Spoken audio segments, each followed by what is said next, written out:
Today, we are going to make some grass. No, I'm not in Colorado, so it's not going to be that kind of grass. It's our techniques that are so simple and sensible, your mowers have practically built themselves.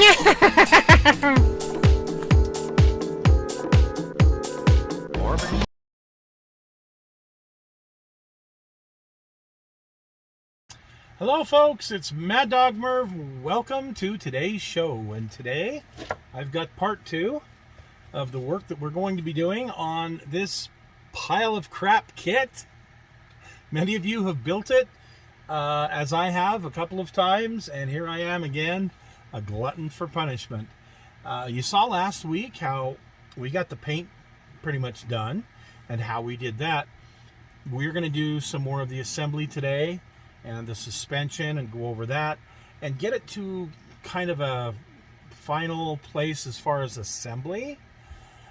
But in part 3, we're going to do details such as wiring the engine and some other things like that. So for the most part today, what we're going to have is it's going to be like 99% complete, minus all those cool details. It would be to a point where you could probably display it by the end of the day. So let's get working on this. The AMT Ertl 33 Willys. So this is where we finished off last week. We had the body painted.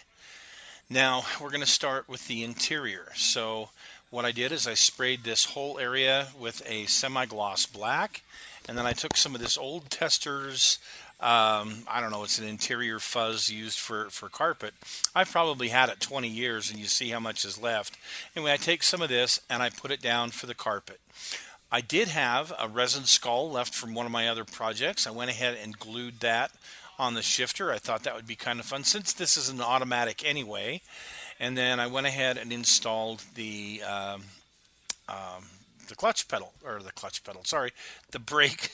brake pedal. Blah, blah, blah, blah.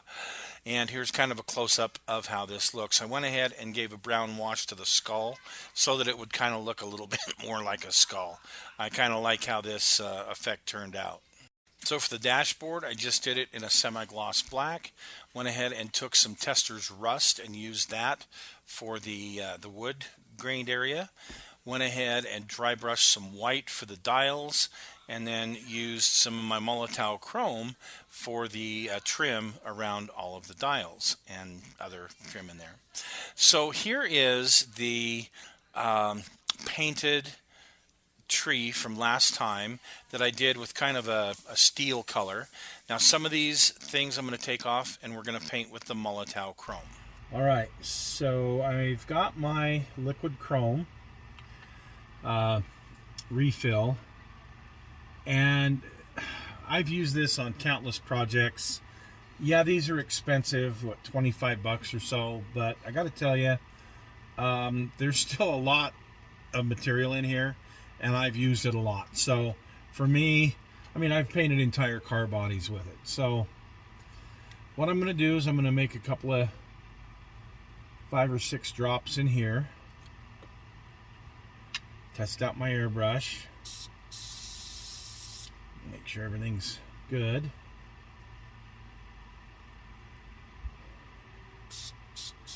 Okay, first up, I've got my steering wheel. Now you can see where I have already sprayed this this wheel. Then I put the black on the outside.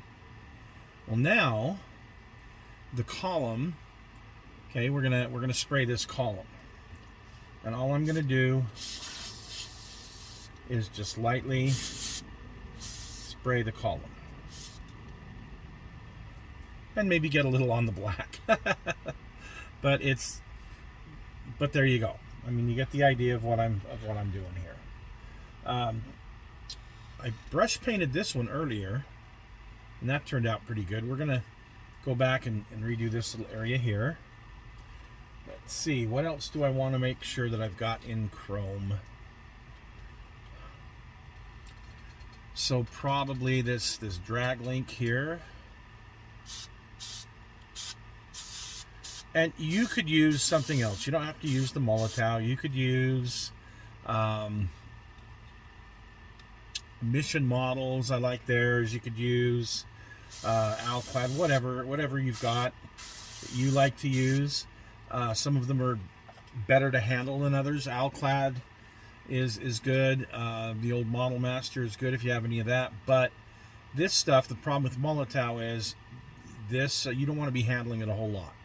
Okay, it does take some time to dry. It is alcohol based. What else did I want? I'm gonna do the headers in a different color. Okay. Oh yeah, this bulkhead here.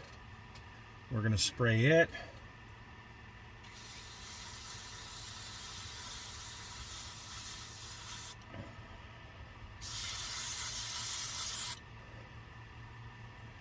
And the drive line. I'll put a few more drops in. And I could brush paint the drive line. I'm going to choose to spray it this time.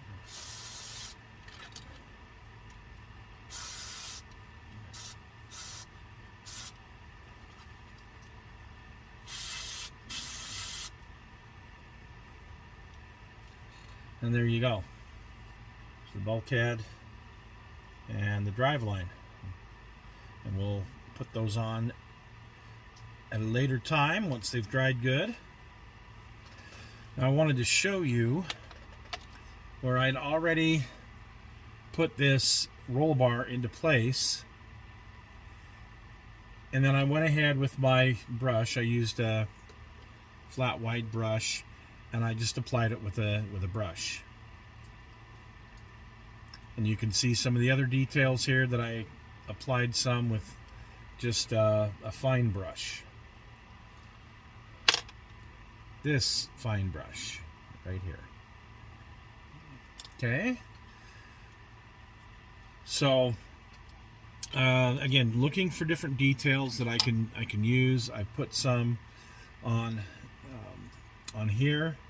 This I did several days ago. It's dry. I'm handling it. It's just fine. Also, my blower pulleys. Went ahead and shot those.